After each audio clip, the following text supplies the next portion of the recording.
గౌరవనీయులు గుడివాడ ఎమ్మెల్యే శ్రీ రాము గారిని మాట్లాడవలసిన రిక్వెస్ట్ చేస్తున్నాము. అందరికీ నమస్కారం అండి. హాయమ్మా, బాగున్నారా? కంగ్రాచులేషన్స్. ఈరోజు సూపర్ స్టార్ కృష్ణ గారి విగ్రహావిష్కరణలో మేము కూడా పాల్గొనడం చాలా ఆనందంగా ఉంది. పెద్దలందరితోనూ చాలా ఇంతమంది పెద్దలతో అనుకుని నేను కూడా ఇక్కడ పాల్గొనడం నిజంగా అదృష్టం. కృష్ణ గారి ఫ్యాన్స్ అంటే ఫ్యాన్స్ని ఒక కల్ట్ లాగా తీసుకెళ్ళిన మహానుభావుడు సూపర్ స్టార్ కృష్ణ గారు. నాకు చిన్నప్పటి నుంచి చాలా అనుబంధం ఉంది. అవును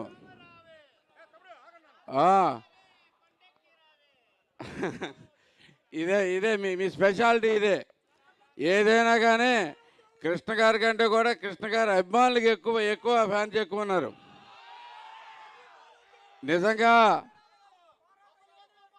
నిజంగా చాలా అనుబంధం ఉంది నాకు. 50 ఏళ్ళ నుంచి చూస్తూ ఉన్నాను గుడివాడలో కృష్ణ ఫ్యాన్స్ ఉండే స్ట్రాంత్. ఒక సినిమా వస్తే ఆయనకి సంబంధం లేని సినిమాలో ఎక్కడో ఒకసారి పోస్టర్ ఉందని చెప్పి ఆ పోస్టర్ చూస్తాను కోసం సినిమాకి వెళ్ళిన మహా స్ట్రాంగ్ పీపుల్ మీరు. కల్ట్ అంటే అది.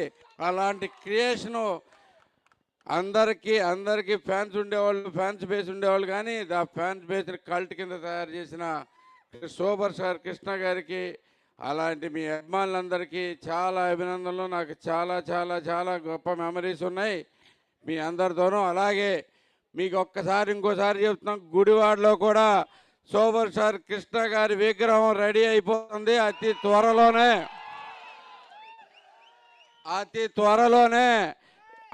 త్వరలోనే స్టార్ట్ చేసుకోబోతున్నాం ఇక్కడ Gudivada super star fans association. Rajendra, మీకు సంగతి తెలుసా? ఈయన గుడివాడ ఎమ్మెల్యే ఎవరు నోటిచ్చాడు తెలుసుగా? కొట్టుక రాని. ఇతను కృష్ణ గారి అభిమాని. అందరు గట్టిగా టపట్లు కొట్టండి.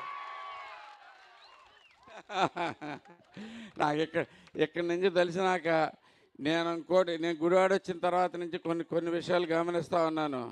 మీరు కృష్ణ గారి పేరు చెబితేనే, కృష్ణ గారి ఫ్యాన్ అంటేనే చాలు మీకు ఎంత ఆనందం వచ్చేస్తుందో, నాకు ఎంత ఫాలోయింగ్ వచ్చిందో కూడా నాకు తెలుసు. కాబట్టి మీ అందరికీ ప్రత్యేకమైన అభినందనలు. తప్పకుండా గుడివాడలో కూడా కలుసుకుందాం. గుడివాడలో అతి త్వరలోనే మీకు ఇంకొక నెలన్నర లోపే ఈ కృష్ణ గారి విగ్రహం ఆవిష్కరణ చేసుకుందాం అని చెప్పేసి తెలియజేసుకుంటూ సెలవు తీసుకున్నాను. Thank you, one and all. Thank you. Super star Krishna గారు అని అంటే సినిమాను ప్రేమించేవారు కదండి. తెలుగు వారందరికీ ఆకాశం అంత